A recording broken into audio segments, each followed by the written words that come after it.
Prime Cabinet Secretary Musalia Mudavadi has made a clarion call to Kenyans to stand firm in protecting forest reserves and restoring of degraded lands. Mudavadi, who was speaking during the launch of the book 60 Years of Kenya's Environmental Diplomacy in Nairobi, noted that the world has been facing a triple planetary crisis, among them climate change, pollution and biodiversity loss.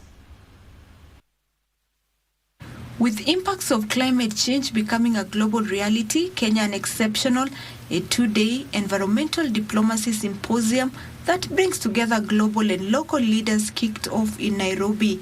And having successfully hosted major environmental conferences, including the African Climate Summit in September 2023, Kenya has shown its dedication towards this noble agenda.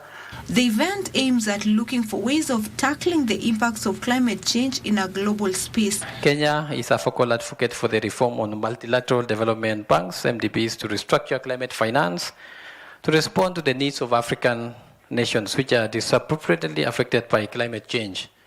Diaspora and Foreign Affairs Cabinet Secretary, who doubles up as Prime Cabinet Secretary Musalia Mudavadi, who graced the meeting, noted that Kenya's foreign policy is leveraging on its natural resources, biodiversity and commitment to sustainable development. The world needs suitable policy options for land restoration, drought resilience and green transition through people-centered approaches that address all facets of drought issues. Kenya is also implementing an ambitious restoration program.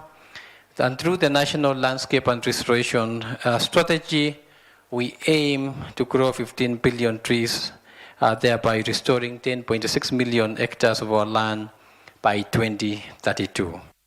He said participation in multilateral agreements displays a proactive commitment in not only boosting diplomatic relations, but also fighting impacts of climate change. The world must take corrective actions, without which a catastrophic sixth mass extinction event could occur in the not too distant future.